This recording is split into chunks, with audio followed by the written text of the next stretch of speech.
우리 경제가 다시 부흥하고 제2의 한강의 기적을 이루기 위해서는 성장 동력에 다시 불을 붙이고 일자리를 많이 만들어내는 것이 최대의 과제입니다. 그러기 위해 정부가 모든 것을 할 수는 없습니다. 민간 부문이 활력을 되찾고 중소기업이든 대기업이든 다양한 분야와 각 계층에서 창의적이고 새로운 투자와 도전에 나서줘야 가능한 일입니다.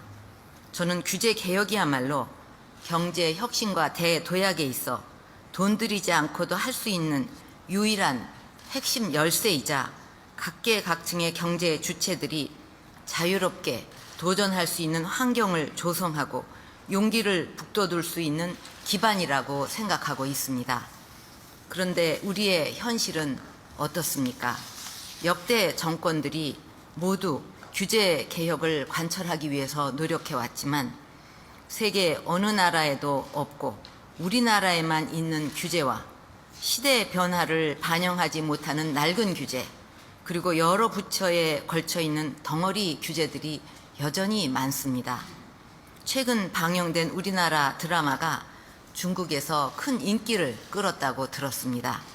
그런데 그 드라마를 본 수많은 중국 시청자들이 극중 주인공들이 입고 나온 의상과 패션 잡화 등을 사기 위해서 한국 쇼핑몰에 접속을 했지만 결제하기 위해 요구하는 공인인증서 때문에 결국 구매에 실패했다고 합니다. 우리나라에서만 요구하고 있는 공인인증서가 국내 쇼핑몰의 해외 진출에 걸림돌이 되고 있는 것입니다. OECD 국가들을 대상으로 한 국제 비교에서도 우리나라는 규제 강도가 심해서 낮은 평가를 받고 있습니다. OECD 33개 나라 중에서 규제 강도가 센 순위로 우리나라가 4위를 차지하고 있다고 합니다. 작년부터 정부가 역점을 두고 추진하고 있는 손톱 및 가시 과제 397건 중 92건이 아직도 추진 중에 있습니다. 아직 완료되지 않고 있는 이 92건이 우리 경제의 투자를 막고 있고 경제 활력의 발목과 투자 의지를 꺾고 있습니다. 각종 부담금 납부 시 신용카드 납부 근거 마련을 위한 부담금 관리 기본법 개정안이 국회에 계류 중에 있고 수영장 요금을 일반 영업용에서 목욕탕용으로 개선하는 문제는 체육시설 단체들과 지자체 간의 이견을 보이고 있습니다. 산림사업 법인 등록 기준을 완화하는 문제는 이미 진출해 있는 업체들의 반발로 이해 조정에 어려움을 겪고 있습니다. 이처럼 국회에 계류 중인 과제, 부처 간, 지자체 간 이견이 있는 과제, 이해 관계인 간의 이해가 충돌하는 과제 등에 대해서는 해당 부처가 빠른 시일 내에 이런 과제들이 해결될 수 있도록 창의적인 대안을 모색해 주셔야 합니다. 또 법률과 시행령에 명시되어 있지는 않지만 현장을 옥죄는 그림자 규제와 비합리적인 행정 지도 등도 문제입니다. 현장에서는 정작 명시적인 규제보다는 성의를 다 안 하는 늦장 행정과 수시로 바뀌는 행정 지도 관행이 더욱 골칫거리라고 하소연을 하고 있습니다. 이런 잘못된 나쁜 규제와 관행들이 국내 기업들의 창의력과 경쟁력을 떨어뜨리고 우리나라에 투자하려는 외국 투자자들의 발목을 잡고 있는 것입니다. 오늘 우리가 규제에 대해 논의하고 있지만 논의 자체가 되고 있지 않은 또 다른 어려운 문제들이 많이 있을 것입니다. 앞으로 지속적으로 청년들과 벤처, 여성의 일자리 창출을 위한 걸림돌들을 과감히 걷어내야만 경제혁신 3개년 계획을 성공시킬 수 있을 것입니다. 저는 지난 2월 25일 경제혁신 3개년 계획을 발표했습니다. 3대 분야에서 59개의 세부 실행 과제들이 선정되었지만 규제 개혁은 모든 분야, 모든 세부 과제들을 관통하는 가장 중요한 과제입니다. 규제 개혁을 통한 투자 활성화는 내수와 수출이 균형을 이루는 경제의 선결 조건입니다. 정부가 기업들에게 투자 확대를 주문하면서 정작 투자를 가로막는 규제를 개혁하는 데 소극적이라면 어느 누구도 그런 정부를 믿고 투자에 나서지 않을 것입니다. 창조 경제를 통한 역동적 혁신 경제도 마찬가지입니다. 창조 경제의 핵심 기반은 융합이기 때문에 낡은 규제가 융복합과 신기술 적용을 가로막는 환경에서는 창조 경제를 꽃피울 수가 없습니다. 국민이 지킬 수 없는 불합리한 규제, 공무원의 자의적인 법 해석과 적용의 소지가 있는 불명확한 규제는 규제를 피해가기 위한 편법과 부정부패 등 비정상적인 관행을 조장합니다. 지난해 한 외국계 전문 기관은 한국 경제를 서서히 뜨거워지는 물속의 개구리로 비유를 하면서 특단의 개혁 조치 없이는 추락할 것이라고 경고했습니다. 저는 규제 개혁이야말로 바로 그 특단의 개혁 조치라고 생각합니다. 우리 국민들은 예로부터 진취적이고 새로운 것에 도전하기를 좋아했습니다. 외국에서도 한국을 역동적인 나라라고 표현하고 있습니다.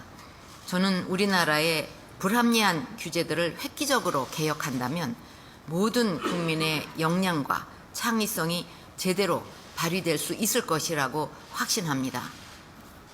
오늘 회의를 통해서 경제 대도약의 발판이 될 수 있는 규제 개혁의 아이디어와 성과가 많이 나오기를 기대하면서 몇 가지 당부의 말씀을 드리겠습니다. 규제 개혁이 성공하는 데 있어 가장 중요한 것은 공무원들의 적극적인 자세입니다. 각 기관의 공무원들의 자세와 의지, 신념에 따라서 규제 개혁의 성공 여부가 결정될 것입니다. 규제 개혁을 촉진하는 공직 풍토를 만들어야 합니다. 아무리 정부가 나서고 대통령이 나서도 실제적인 행정의 키를 가지고 있는 공무원들의 의지가 없다면 현장에서 사장되어 버리기 때문입니다. 국민의 입장에 서서 가급적 되는 방향으로 규제를 해석하고 안 된다는 규정에 대해서 의문을 품고 개선하는 공무원이 우대받는 그러한 공직 풍토를 만들어야 하겠습니다. 현장의 이야기를 들어보면 가장 큰 불만 중에 하나가 공무원들이 감사를 의식해서 지나치게 소극적으로 법령을 해석, 적용하는 것이라고 합니다. 사업을 하려는데 지자체는 중앙정부의 유권 해석을 받아오라고 하고 중앙부처는 그거는 지자체의 소관이라 판단할 권한이 없다고 하면서 서로 책임을 떠넘기는 사례도 있고 특별한 이유 없이 인허가 처리를 지연시키는 그런 경우도 있었습니다. 앞으로는 공무원들의 평가 시스템을 전면 손질해서 책상이 아니라 현장에서 창의성을 발휘하고 규제 개혁에 적극적으로 나서는 공무원들이 좋은 평가를 받을 수 있도록 해야 합니다. 이를 위해서는 규정을 적극적으로 해석해서 국민과 기업에게 도움이 되는 방향으로 집행한 공무원에 대해서는 나중에 다소 문제가 생기더라도 감사에서 면책해주는 제도를 검토할 필요가 있겠습니다. 나아가 매년 평가를 통해서 규제 개선 실적이 우수한 그러한 부처와 공무원에게는 예산과 승진, 인사 등에서 파격적인 인센티브를 주고 보신주의에 빠져 국민을 힘들게 하는 부처와 공무원은 책임을 물어야 할 것입니다. 제가 늘 강조해 왔듯이 개별 건별로 하는 단편적인 규제 개선을 뛰어넘어서 규제를 시스템적으로 개혁하는 제도적 기반을 구축해야 하겠습니다. 규제 총량제를 비롯해서 네거티브 규제로의 전환, 규제 일몰제와 같은 규제 억제 시스템이 톱니바퀴처럼 맞물려 돌아가야 합니다. 특히 규제의 숫자를 줄이는 것도 중요하지만 실효성을 어떻게 확보하느냐 하는 것이 아마 훨씬 더 중요할 것입니다. 예를 들어서 어떤 투자를 막는 규제가 5가지라고 할 때 이 5가지가 다 풀려야 해결이 되는데 그중에 한두 개만 풀어놓고 규제를 풀었다고 한다면 나머지 규제 때문에 여전히 투자는 할 수 없을 것입니다. 또 의원 입법을 통해 규제가 양산되는 것을 막는 것도 중요합니다. 의원 입법이 갈수록 많아지는 추세 속에서 의원 입법을 통한 규제 신설을 잘 관리를 하지 않으면 반쪽짜리 규제 개혁이 되고 맙니다. 앞으로 국회 차원에서 의원 입법에 관한 규제 심의 제도가 마련될 수 있도록 국회와 긴밀하게 협의해 주기를 바랍니다. 규제 개혁을 추진함에 있어서 규제 강화와 규제 완화가 균형을 이루어야 합니다. 규제는 양면성이 있습니다. 일자리 창출과 투자를 가로막는 규제는 우리 경제의 암덩어리이지만 복지와 환경, 개인 정보보호와 같이 꼭 필요한 규제들도 있습니다.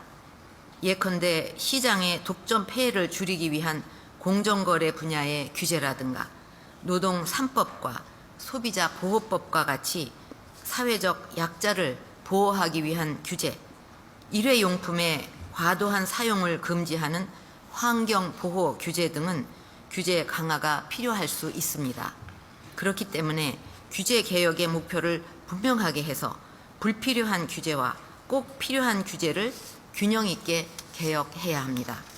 단순히 모든 부처에서 일괄적으로 규제의 수를 줄인다는 획일적인 사고에서 벗어나서 부처별로 좋은 규제와 나쁜 규제를 구분해서 좋은 규제는 더 개선하고 나쁜 규제는 뿌리를 뽑는 그런 규제 합리화를 할 필요가 있습니다. 오늘 회의에는 각 부처 장관은 물론이고 규제의 직접 당사자인 경제인 여러분, 그리고 민관 합동 규제 개선 추진단과 규제개혁위원회 여러분, 또 민간 전문가분들과 국회에서도 참석해 주셨습니다. 우리보다 앞서 규제 개혁을 실천해온 영국 정부를 대표해서 스콧 와이트먼 대사님까지 참석해 주셨습니다. 규제와 관련한 모든 책임자와 이해 당사자, 전문가들이 한자리에 모인 만큼 오늘 이 자리가 우리 경제를 살리는 돌파구가 될 수 있도록 참석하신 모든 분들이 현장에서 겪고 계신 생생한 어려운 점들을 말씀해 주시기 바랍니다. 앞으로 한국 경제의 미래를 좌우할 규제 개혁을 어떻게 추진해야 성공할 수 있겠는지, 어떤 의견이든지 누구의 구애도 받지 말고 허심탄회한 소회와 현장의 어려움을 전해 주시기를 바랍니다. 감사합니다.